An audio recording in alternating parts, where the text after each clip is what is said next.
এখানে তিনি শিক্ষক ছিলেন। তিনি বলেছেন, ইন্নামা বুইসতু মুআল্লিমা, আমি শিক্ষক হিসেবে প্রেরিত হয়েছি। শিক্ষকতা কোথায় করতেন? ওই মসজিদেই। তার ছাত্রদের মধ্যে কারা? কেউ শিক্ষাগুরু, কেউ জেনারেল, কেউ রাষ্ট্রনায়ক। জীবনের যত দিক আছে সব দিকের ছাত্ররাই, নেতৃত্ব দানকারী ছাত্ররা তার ছাত্র।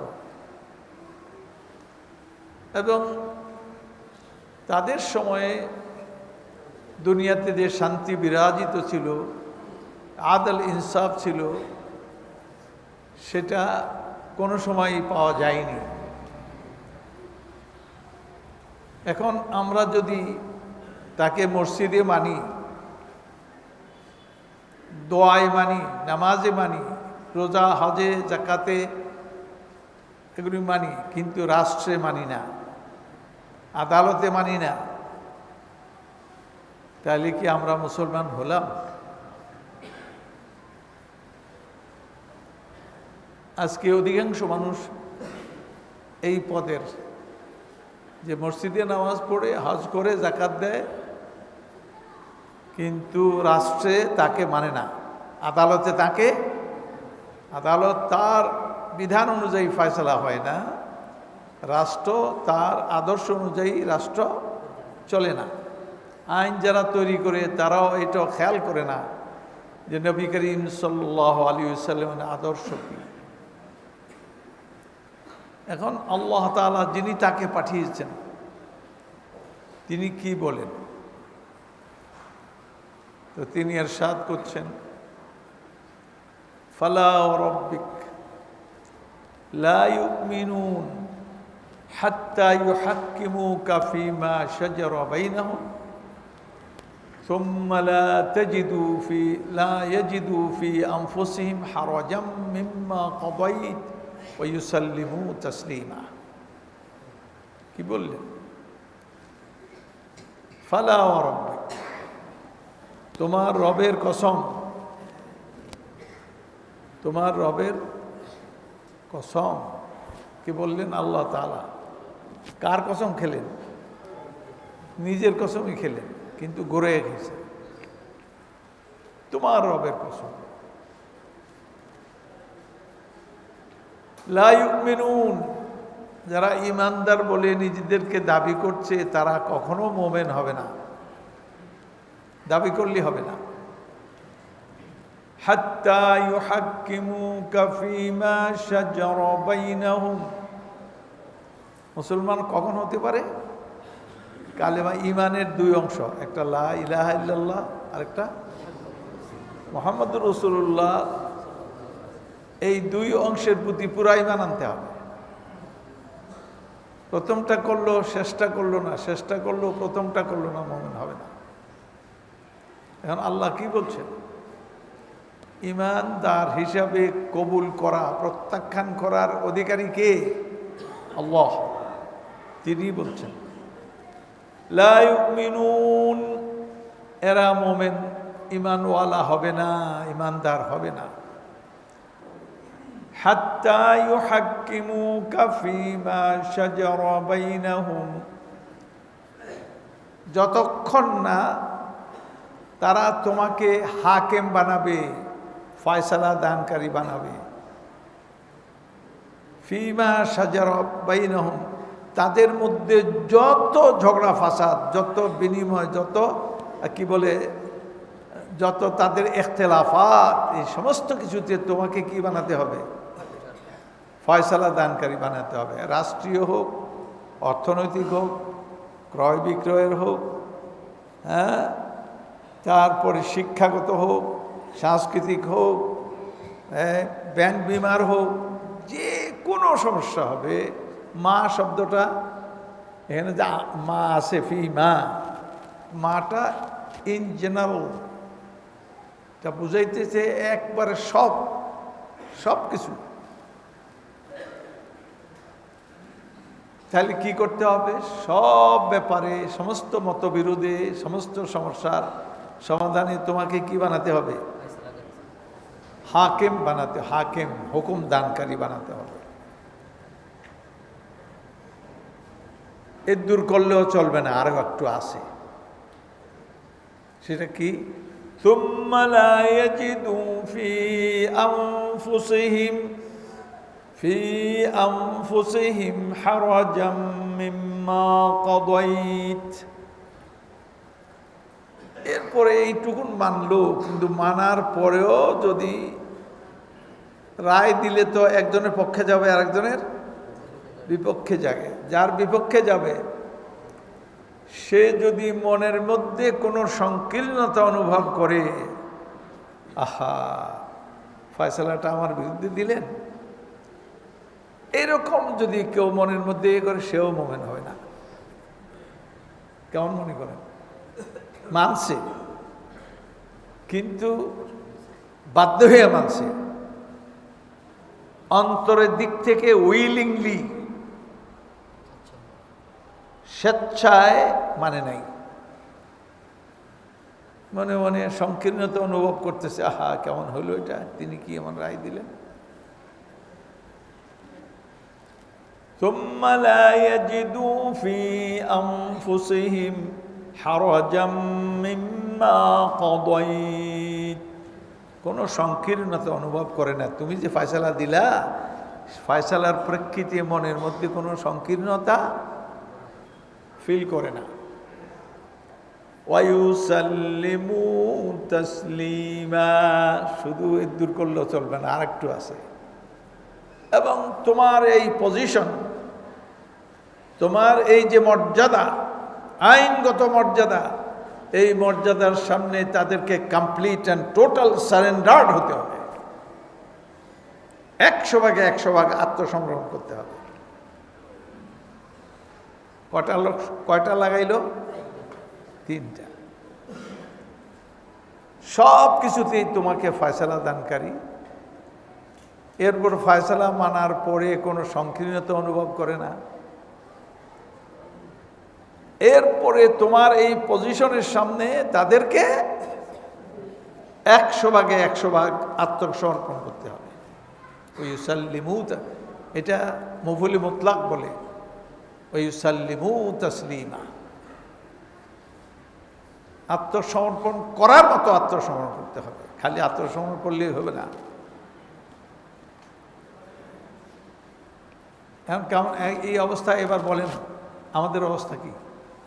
আমরা যারা আজকে মিছিল করি, লাফ মারি, ওয়ালে লিখি, কত কিছু পোস্টার লিখি, কত কিছু লিখি, আছে খবর? খবর আছে? এখন দাবি তো করেন মুসলমান, কিন্তু মুসলিমরা কি এগুলি করতে পারে? আচ্ছা, এই আয়াতের শানে নুজুল, এই আয়াত কোন প্রেক্ষিতে? এর পিছনে একটা ঘটনা আছে, ঘটনার প্রেক্ষিতে আয়াতে নাজিল হয়েছে। সেই ঘটনা কি ছিল? এক ব্যক্তি, তার নামটা পড়ে মনে আসবে আমার ইনশাআল্লাহ। এক ব্যক্তি ইহুদির থেকে কিছু করেছে, হয় টাকা নিছে আর না হলে বাকিতে সদাই নিছে ইহুদির থেকে, কিন্তু সময় মতো সে দেয় নাই। ইহুদি তাগাদা করতেছে আর সে টালমটোল করতেছে, এমন করে। শেষ পর্যন্ত ইহুদি কি বলে? ইহুদি বলে, সোজা আঙ্গুলে ঘি উঠবে না, তাহলে এবার আমি ইহুদি হইলেই কি? আমি কিন্তু বিচারপতি চিনি। তিনি রসুল সাল্লাল্লাহু আলাইহি ওয়াসাল্লামের কাছে গেলেন, তাআলা নাতাহাকাম ইলা মুহাম্মদ ইবনে আব্দুল্লাহ। এর রসুলের কথা কয় নাই, রসুল বললে তো ইহুদি থাকে না। সে কয়, তাআলা, আসো, নাতাহাকাম, ফয়সালা দানকারী বানাবো কাকে? আমরা বিচারক বানাবো মুহাম্মদ ইবনে আব্দুল্লাহ, আব্দুল্লাহর পুত্র মোহাম্মদকে, রসুলুল্লাহ না। তো প্রথমে ইহুদি ওই মুসলমান, সে মুসলমান কি বলল, বাল নাতাহাকাম ইলা কাব ইবনে আশরাফ। ইহুদি বলল রাসূলুল্লাহর কাছে, আর সে বলল বরং ফয়সালা করি তোমাদের সবচেয়ে বড় নেতা ইহুদিদের কাব ইবনে আশরাফ, মদিনার পাশেই তার বাড়ি, ওই বাড়িতে আমি গেছি। তো কাব ইবনে আশরাফের কাছে ফয়সালা করাবো। ওই ইহুদি বলল, অবাক লাগে, তোমরা যাকে রসুল মানো, যার পিছনে নামাজ পড়ো, তার বিচার মানো না, আর আমাদের নেতার বিচার তোমরা মানতে চাও। আসলে মতলবটা কি? মতলব পরিষ্কার, 10,000 টাকা দেনা আছে, 5,000 2,000 কারে দিব? নেতারে দিয়ে দিব। আর কবি যে তুই 2,000 পাও না, বা 2,000 4,000 আর 6,000 মাফ, সুবিধা না? ওরে কিছু দিবে। তো ইহুদি যখন এই কথা বলল যে তোমাদের নবীর কথা আমি বলি আর তোমরা আমাদের নেতার কথা বলো, তখন এই মুসলমানের টনক নড়ে, কারণ এই খবরটা নবী সাল্লাল্লাহু আলাইহি ওয়াসাল্লামের কানে যাবে। রসুল হিসাবে আমার প্রতি ঈমান রাখে, নামাজ আমার পিছনে পড়ে, কিন্তু বিচার মানে আরেকজনের, আইন মানে আরেকজনের, স্লোগান দেয় আরেকজনের, লাফ মারে আরেকজনের। সুতরাং শেষ পর্যন্ত বাধ্য হয়ে সেই লোক বলল, চলো যাই, রসুল্লাহর কাছেই যাই। ওই কাব ইবনে আশরাফের কাছে যায়নি। রাসূল সাল্লাল্লাহু আলাইহি ওয়াসাল্লাম শুনানি করলেন, এরপরে রায় যা হবার তাই হলো। কার পক্ষে রায় হলো? ইহুদির পক্ষে, কারণ ইসলামের সাম্প্রদায়িকতা নাই। ইসলাম বিশেষ কোনো সম্প্রদায়ের জন্য না, এটা গোটা মানব জাতির জন্য, এখানে সাম্প্রদায়িকতা নাই। আর আমাদের দেশের বুদ্ধিজীবী, মূর্খ বুদ্ধিজীবীগুলো, পড়া নাই লেখা নাই, হাফিজুদ্দিন মাস্টার, এরা ইসলামের কথা কইলেই সাম্প্রদায়িকতা। এদের মধ্যে রাজনীতিবিদ আছে, প্রফেসর আছে, রাইটার, থিঙ্কার, লেকচারার, সাংবাদিক, সব ধরনের লোক আছে। তারপরে ফয়সালা কার পক্ষে গেল? ইহুদি কোর্ট নবী সাল্লাল্লাহু আলাইহি ওয়াসাল্লামের দরবার থেকে বের হয়ে সে এবার কয়, বাল নাতাহাকাম ইলা ওমর ইবনুল খাত্তাব, বরং আমরা খাত্তাবের পুত্র ওমরের কাছে যাই। কারণ রাসূলুল্লাহর কাজ হলো নামাজ পড়া, ওয়াজ করা, নসিহত করা, বিচার করা কি রাসূলুল্লাহর কাজ? ওমর ইবনুল খাত্তাব ভালো বিচার করবেন। আসলে ওরে শনিই পাইছে, এই জন্য রাসূলুল্লাহর কথা কইছে।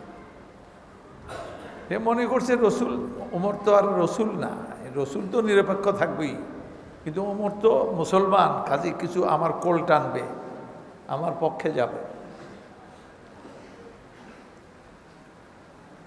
শেষ পর্যন্ত ইহুদিকে, আচ্ছা ওমর একেবারে খারাপ না, ওমর একেবারে খারাপ না, চলো।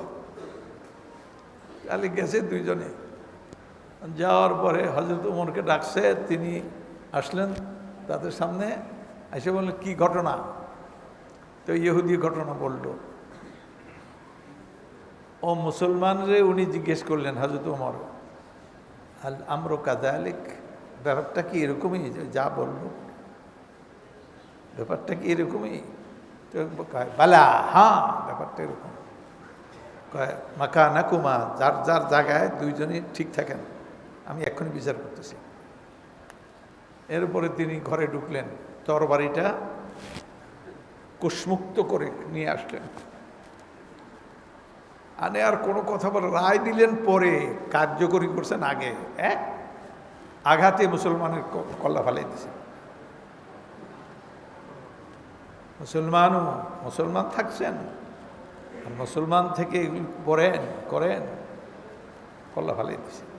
এরপরে হযরত ওমরের ঐতিহাসিক রায় ঘোষণা করলেন, হাকাযা আহকুমু ফি মান লাম ইয়ারদা বিকাদাইল্লাহি ওয়ালা বিকাদাই রাসূলিহি, আমার ফয়সালা এটাই যে আল্লাহ আল্লাহ রসুলের ফয়সালা মানে না, সে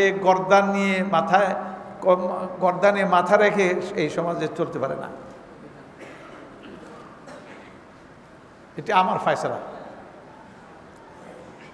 এটা গেল সাহাবাদের কানে, কইল এই বেটা ওমর চরমপন্থী, কথা নেই বার্তা নেই, কল্লা ফালাও। এটা কোনো কথা হলো? জমিনে কথা হইতেছে, আসমান থেকে আয়াত নাজিল হলো। এই যে আয়াত আমি পড়লাম, ফালা রাব্বিকা লা ইউমিনুন হাত্তা ইউহাক্কিমুকা ফীমা শাজারা বাইনাহুম থুম্মা লা ইয়াজিদু ফী আনফুসিহিম হারাজাম মিম্মা কাদাইতা ওয়া ইউসাল্লিমু তাসলিমা। সূরা নিসা। আল্লাহ নাজিল করে দিলেন। কার পক্ষে নাজিল হলো?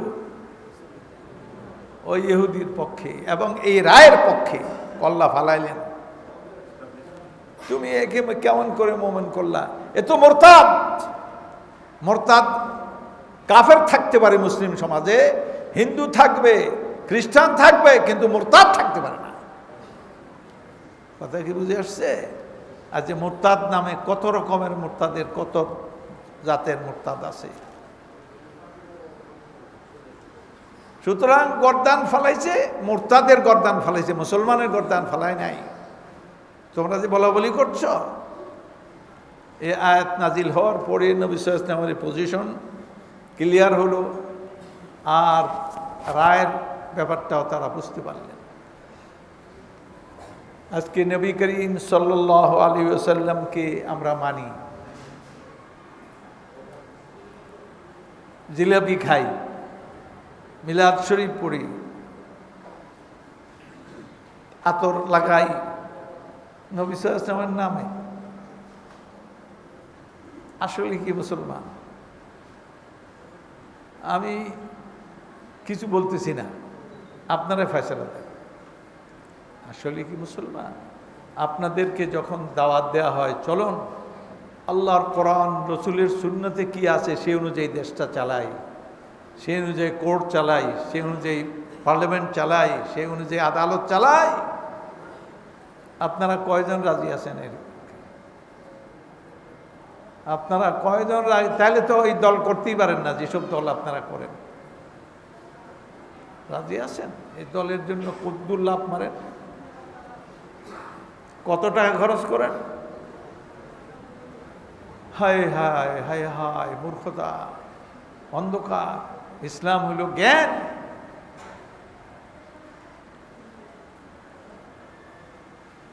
নবী সাল্লাল্লাহু আলাইহি ওয়াসাল্লামকে আল্লাহ পাক হুমকি দিয়ে বলতেছেন, কি বলছেন?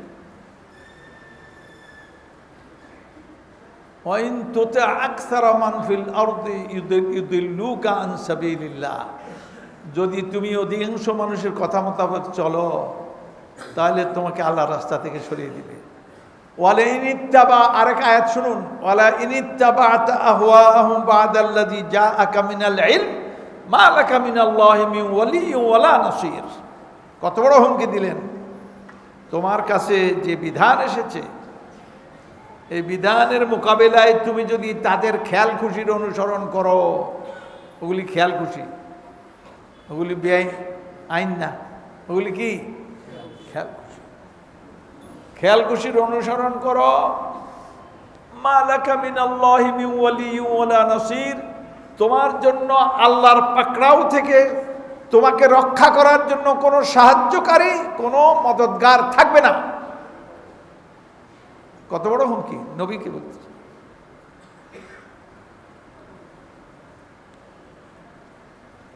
সুতরাং নবীর কাজ কি? আল্লাহ যা তার উপরে নাজিল করেছেন সে অনুযায়ী কি করা? ফয়সালা করা। আর আমাদের কাজ কি? সেটাকে মেনে নেয়া। আজকে বাংলাদেশ স্বাধীন দেশ, বাংলাদেশের ব্যাংক সুদ আছে না নাই?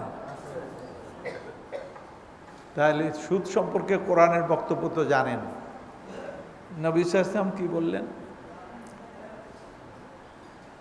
লানা রাসূলুল্লাহ সাল্লাল্লাহু আলাইহি ওয়াসাল্লাম আকিলা রিবা ওয়া মুকিলাহু ওয়া কাতিবাহু ওয়া শাহিদাইহি ওয়া ক্বালা ইন্নাহুম সাওয়া। কি বললেন? নবী সাল্লাল্লাহু আলাইহি ওয়াসাল্লাম লানত করলেন। লানত কারে কয়? লানতান কই আমরা। লানত মানে রহমত থেকে বঞ্চিত করার বদদোয়া, এটার নাম লানত কয়। মানে রসুল লানত করছেন, আল্লাহ আল্লাহ আপনি রহমতের মধ্যে এদের জায়গা দিয়েন না। কারা কারা? আকেলা রিবা, যে সুদ খায়, অমোকেলাহু, যে খাওয়ায় দেয়, ওয়াকাতিবাহু, আর যে চাকরি করে, নিজে খায় না কিন্তু চাকরি করে, লেখাপড়া করে, ওয়া শাহিদাইহি, আর প্রত্যেকটা ব্যাপারে দুইজন সাক্ষী থাকতে হয়। কাউকে লোন দিলে ওই দুইজন সহ সবাই সমান অপরাধে। অবস্থা কি? ও মুসলমান, অবস্থা কি? এই যে রসুল, ইয়া নবী সালাম আলাইকা, কিন্তু রসুল সাল্লাল্লাহু আলাইহি ওয়াসাল্লাম আদর্শ কি আপনার জীবনের জন্য, রাষ্ট্রের জন্য, পরিবারের জন্য, ব্যাংক বিমার জন্য আদর্শ আছে না? ইসলামী ব্যাংক হওয়ার পরে আমাকে এইখানে অনেক পড়ালেখা করতে হয়েছে, কিন্তু কত যে ইসলামের হুকুম, এই যে ব্যাংক বিমা, এই অর্থনীতিতে, সুবহানাল্লাহ। পড়ালেখা করতে করতে আজকে এমনকি ওই বিদেশেও আমি শরিয়া কাউন্সিলের প্রধান, ওই ইউরোপে। এইগুলো ক্লাসে তেমন পড়ি নেই, সামান্য কিছু পড়ছিলাম, পরে বলছি সুবহানাল্লাহ, কত বড় ময়দান। আজকে যে শিশু নির্যাতন, নারী নির্যাতন, এই দেশে নারীরা ক্ষমতার আর কি বাকি আছে? আছে কিছু? সব ধরনের ক্ষমতা নারীতে, কিন্তু এই ক্ষমতা পাওয়ার পরও টিএনও না ইউনো একটা নারী, সেও তার মান-ইজ্জত রক্ষা করতে পারে নাই। তাহলে কি ক্ষমতা আনলেই শান্তি এসে যাবে? কিছু লোকেরা কয় নারীর ক্ষমতায়ন দরকার। নারীর ক্ষমতা তো দেখলাম, কিন্তু সবচাইতে বেশি নারী নির্যাতন হইতেছে কোন সময়? যে সময় নারীর ক্ষমতায় বেশি, তখন নারী। তাহলে কোরআনী কারিমে কি এই আইন কানুন নাই এটা ঠান্ডা করার? আইন কানুন আছে, আইন কানুন এগুলি আপনারা এখানে শুনছেন। নবী সাল্লাল্লাহু আলাইহি ওয়াসাল্লাম এমন কোনো ব্যাপার নাই যেটা তিনি করে যান নাই, দেখিয়ে গেছেন। এরপরে হযরতে আবু বকর রাদিয়াল্লাহু তাআলা আনহু ক্ষমতায় আসলেন, নবী সাল্লাল্লাহু আলাইহি ওয়াসাল্লাম চলে গেলেন ক্ষমতায়। কি তারপরে কি আবার জাহিলিয়াত ফিরে আসলো? না, ইসলাম অনুযায়ী চললেন। আবু বকর কোন পথে চলছিলেন? তিনি ক্ষমতায় এসে বললেন, আইয়ুহান নাস, এই লোক সকল, তোমাদের মধ্যে যে সবচাইতে শক্তিশালী তারা আমার সে আমার কাছে সবচাইতে দুর্বল, আর যে তোমাদের মধ্যে সবচাইতে দুর্বল সে আমার কাছে সবচেয়ে শক্তিশালী। কেন? ওই সবল লোকটা দুর্বল লোকের অধিকার যদি নষ্ট করে থাকে, আমি ওই সবল থেকে আমি তার ওই দুর্বল লোকের অধিকার কেড়ে নিব, দুর্বল থেকে যেভাবে কেড়ে নেয় এইভাবে কেড়ে নিব, আর ওই দুর্বল লোকটারে দিয়ে দিব শক্তিশালী যেভাবে নিজের হক পায়, ওই দুর্বলটাকে আমি সেভাবে দিয়ে দিব। আবু বকর রাদিয়াল্লাহু তাআলা এরপর কিছুদিন গেল, কিছু লোকেরা জাকাত দিতে অস্বীকার করলো, গভর্নমেন্টের কাছে জাকাত দিতে হবে, জাকাত দিতে অস্বীকার করলো। কেন অস্বীকার করলো? তারা বলে আতানা রাসূলুল্লাহি ইয কানা ফিনা আমওয়ালিহিম সাদাকাতান তুতাহিরহুম ওয়া তুযাক্কিহিম বিহা ওয়া সাল্লি আলাইহিম ইন্না সালাতাকা সাকানুন লাহুম। হে রাসূল, বড়লোকদের সম্পদ থেকে তুমি যাকাত আদায় করে নাও। তিনি তখন প্রধান, রাষ্ট্রের প্রধান, আদায় করে নাও আর তাদের জন্য দোয়া করো। কি দোয়াটা কেমনে করতে কইছে জানেন? ওয়াসাল্লি আলাইহিম। আমাদের কি বলছে? নবীর উপরে কি পড়তে কইছে? সল্লু আলাইহি। তোমরা সবাই দুরূদ পাঠ করো কার উপরে? আর নবীরে কি হুকুম হয়েছে? ওয়াসাল্লি আলাইহিম। আর যে যাকাত দিবে তোমার কাছে, তুমি তার উপরে দুরূদ পাঠ করো। ব্যাপারটা ছোট না। এবং হুজুর কেমনে দুরূদ পাঠ করতেন? আল্লাহুম্মা সাল্লি আলা ফুলান ইবনে ফুলান, ওমর বেটা অমুকের উপরে আল্লাহ আপনি সালাত পাঠ করুন, মানে রহমত নাজিল করুন। আপনারা নবীর উপরে সালাত পাঠ করেন, নবী যাকাত যে দেয় তাদের উপরে সালাত পাঠ করেন। সুতরাং এটা পাবলিকের হক। মানুষ না খেয়ে থাকে, পরনে কাপড় নাই, মাথার উপর ঘর নাই, রোগ হলে চিকিৎসা নাই, মাইয়া বিয়ে দিতে পারে না, কত সমস্যা। কিন্তু ইসলাম তো সমাধান দিয়ে রাখছে। আমাদের দেশে 1000 কোটি টাকার মালিক কতজন আছে? 1000 কোটি টাকার ওয়ালায় কদ্দুর যাকাত দিবে? শতকরা 2.5 টাকা।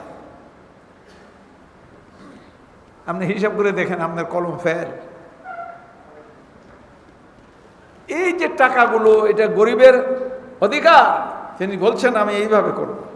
তো একদল লোক অস্বীকার করলো জাকাত দিতে। কেন? রসুল সাল্লাল্লাহু আলাইহি ওয়াসাল্লামকে আল্লাহ বলছেন তুমি আসল আদায় করে নাও। আবু বকর কি রসুল? এটা রসুল না আদায় করছে, আমরা দিছি, এখন দিব না। হযরত আবু বকর রাদিয়াল্লাহু তাআলা আনহু তিনি পরামর্শ সভা ডাকলেন, পার্লামেন্ট, মজলিসে শুরা। হযরত ওমর হলেন সবচেয়ে প্রধান পরামর্শক, সিনিয়র পার্লামেন্ট মেম্বার।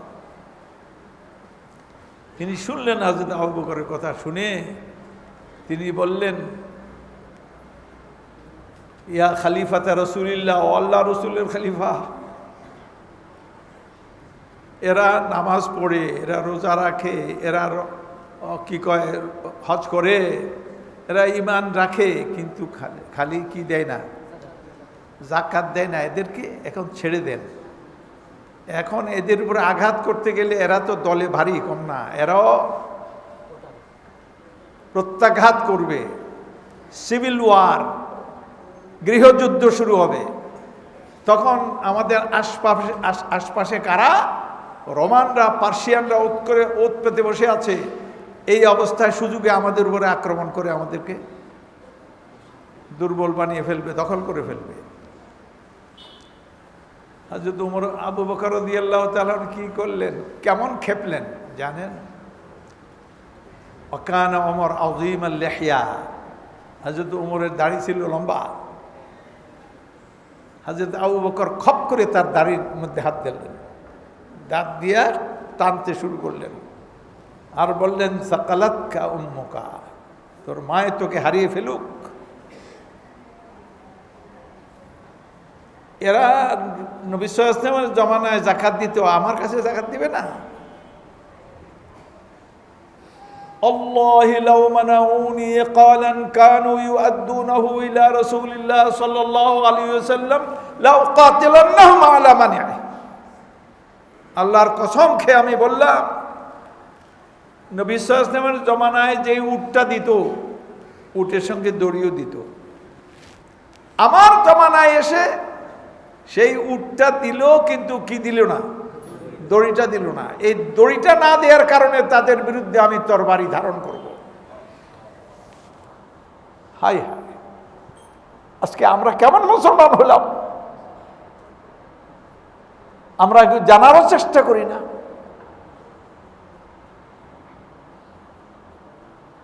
এরপরে হযরত ওমর আবু বকর রাদিয়াল্লাহু তাআলার সিনায় হাত দিয়ে বললেন, আল্লাহ তাআলা আবু বকরের সিনাকে ইসলামের জন্য খুলে দিয়েছেন। তিনি নিজের মত প্রত্যাহার করলেন। এরপরে হযরত আবু বকর রাদিয়াল্লাহু তাআলা তরবারি ধারণ করলেন। যারা তওবা করলো তাদের মাফ করলেন, যারা তওবা করে নেই তাদের মাথা কলম করে দিলেন। আর এই ফিতনা শেষ হলো। কারণ এটা কার হক? কার হক?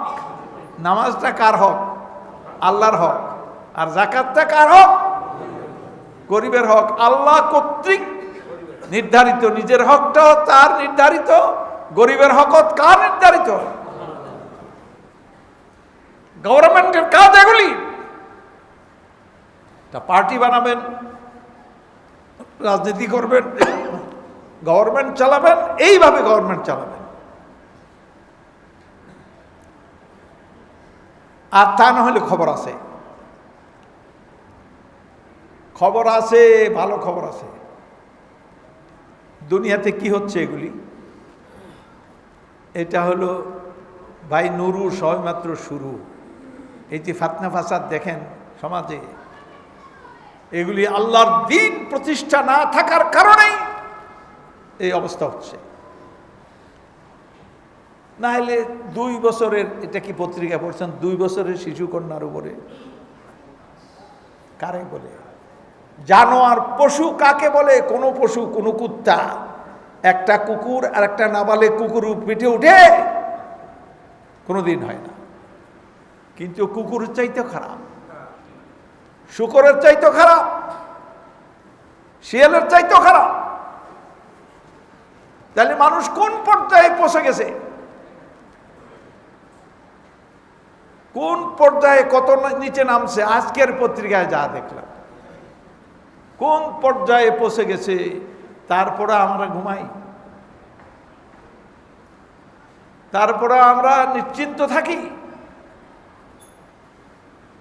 কয়দিন লাগে এই ঠান্ডা করতে? কয়দিন লাগে? আজকে আর পারলাম না, কারণ আমি ঠান্ডা হয়ে গেছি, সময় কম। আরেক জুমা আসলে এই কথার বক্তব্যটা শেষ করব ইনশাআল্লাহ। কয়দিন লাগে ঠান্ডা করতে, এটা আমার মনে করে দিয়েন ইনশাআল্লাহ। দেখি ঠান্ডা কেমনে করা যায়। আউযু বিল্লাহি মিনাশ শাইতানির রাজীম। আফা হুকমাল জাহিলিয়াতি ইয়াবগুন ওয়া মান আহসানু মিনাল্লাহি হুকমান লিকাওমি ইউকিনুন। আকুলু কওলি হাযা আস্তাগফিরুল্লাহ লি ওয়া লাকুম ফাস্তাগফিরুহু ইন্নাহু হুয়াল গফুরুর রহিম।